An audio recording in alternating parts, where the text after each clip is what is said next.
하늘교회 성도 여러분 안녕하세요. 청년부를 섬기는 구자원 목사입니다. 오늘도 하늘이 5분 메시지를 통하여 하나님의 말씀과 은혜가 가득한 하루 되시길 간절히 바랍니다. 오늘 우리가 함께 보실 하나님의 말씀은 신명기 5장 22절에서 33절까지의 말씀입니다. 여호와께서 이 모든 말씀을 산 위 불 가운데 구름 가운데 흑암 가운데에서 큰 음성으로 너희 총회에 이르신 후에 더 말씀하지 아니하시고 그것을 둘 돌판에 써서 내게 주셨느니라.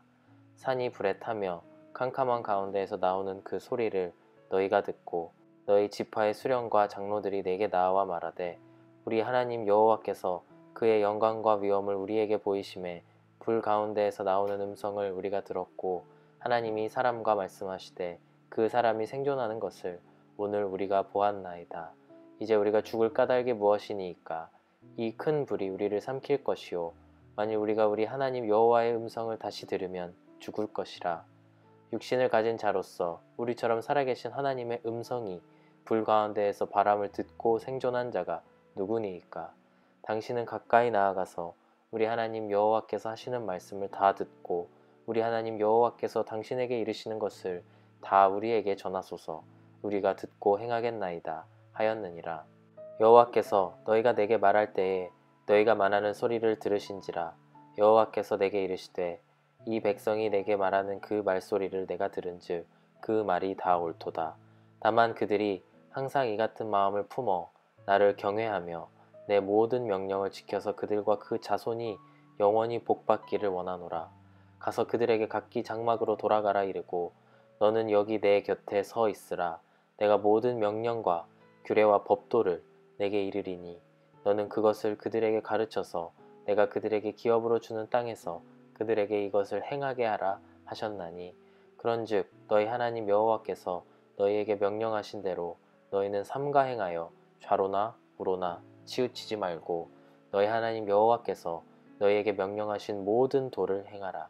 그리하면 너희가 살 것이요 복이 너희에게 있을 것이며 너희가 차지한 땅에서 너희의 날이 길리라. 지난 이틀간의 말씀을 통하여 모세는 약속의 땅 앞에서 이스라엘 민족에게 하나님과 맺은 언약과 그 규례인 십계명을 다시 한번 상기시킵니다. 그 언약은 바로 이스라엘 백성들이 출애굽 후 3개월 만에 시내산에 이르렀을 때 혹은 호렙산에 이르렀을 때 하나님과 맺은 그 언약입니다. 십계명을 비롯한 하나님의 말씀을 잘 들으면 이스라엘 민족에게 특권을 주시겠다는 바로 그 하나님의 약속인 것입니다. 이 특권이 무엇인지는 출애굽기 19장 3절에서 6절에 자세하게 나옵니다. 하나님께서는 이 언약을 통하여 이스라엘 민족으로 하여금 제사장 나라가 되게 하려고 하셨습니다. 그것이 이 언약을 맺으신 목적과 이유였던 것입니다. 제사장 나라가 된다는 것은 세계의 모든 민족에게 하나님을 전하는 그 중재자의 역할을 하는 것을 의미합니다.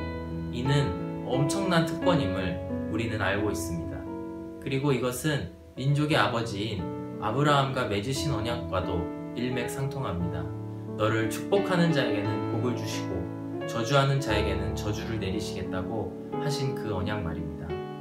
약속의 땅에 들어갈 수 없었던 모세는 하나님께서 그들과 맺으신 언약을 다시 한번 기억하길 촉구합니다.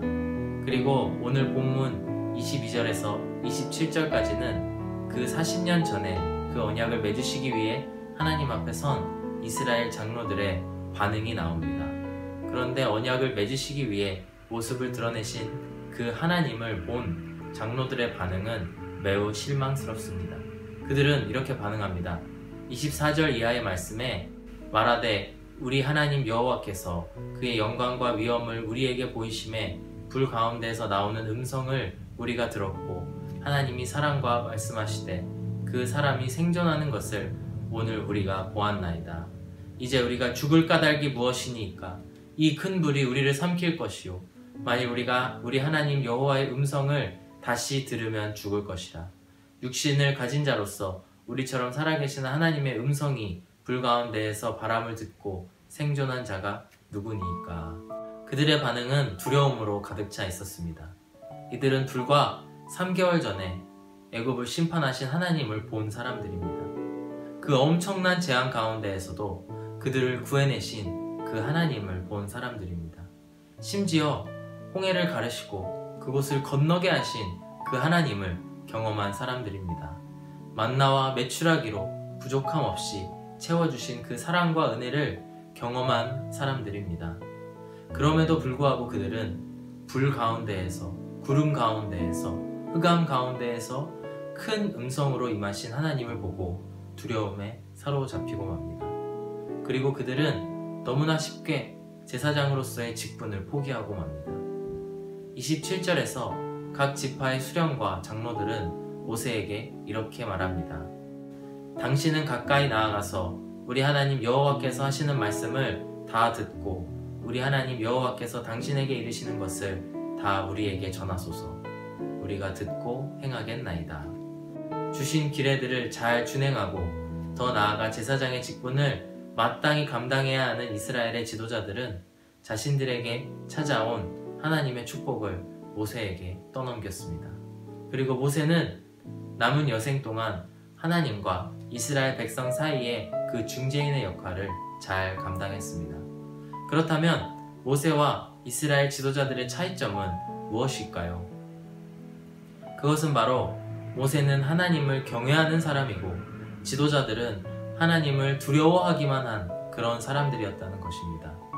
하나님을 경외한다는 것은 말 그대로 하나님을 공경하면서 하나님을 두려워한다라는 의미입니다. 우리는 하나님을 두려워하지 말고 경외해야 합니다. 하나님을 두려워하는 백성들에게 모세는 이렇게 얘기했습니다. 출애굽기 20장 20절 말씀에 모세가 백성에게 이르되 두려워하지 말라. 하나님이 임하심은 너희를 시험하고 너희로 경외하여 범죄하지 않게 하려 하심이니라 라고 말씀합니다. 반면에 하나님을 경외하는 것은 믿는 자들에게 크나큰 축복입니다. 시편 2편의 기자는 이렇게 기록합니다. 여호와를 경외함으로 섬기고 떨며 즐거워할지어다. 시편 34편에서도 너희 성도들아 여호와를 경외하라. 그를 경외하는 자에게는 부족함이 없도다. 우리가 하나님을 두려워하지 않고 경외하려면 어떻게 해야 할까요? 우리는 하나님을 잘 알아야 합니다. 그리고 그 하나님의 마음을 잘 알아야 합니다. 이스라엘 백성들은 지난 수개월 동안 하나님을 경험했습니다. 악한 애굽 땅을 심판하시는 공의로우신 하나님, 애굽 땅에서 민족을 구원해내신 사랑의 하나님, 산 위에서, 불 가운데에서, 구름 가운데에서, 그리고 흑암 가운데에서 나타나신 위대하신 하나님, 아브라함과의 언약을 잊지 않으시고 다시 한번 그 언약을 맺으시는 신실하신 하나님. 여러분이 만난 하나님은 어떤 분이신가요? 여러분은 하나님을 두려워만 하십니까? 아니면 공경도 하십니까? 모세는 오늘 본문에서 우리에게 이렇게 말하고 있습니다. 그런즉 너희 하나님 여호와께서 너희에게 명령하신 대로 너희가 삼가 행하여 좌로나 우로나 치우치지 말고 너희 하나님 여호와께서 너희에게 명령하신 모든 도를 행하라. 그리하면 너희가 살 것이요 복이 너희에게 있을 것이며 너희가 차지한 땅에서 너희의 날이 길리라. 사랑하는 여러분, 여러분은 하나님을 두려워만 하는 사람입니까? 아니면 공경하면서도 동시에 두려워하는 사람입니까? 공경이란 사랑의 가장 극대화된 모습이라고 생각합니다. 너는 마음을 다하고 그 뜻을 다하고 힘을 다하여 내 하나님 여호와를 사랑하라는 말씀처럼 늘 하나님을 사랑하시되 동시에 두려워하시는 한 분 한 분 되시길 바랍니다. 좌로나 우로나 치우치지 않는 성도 여러분 되시길 축복합니다.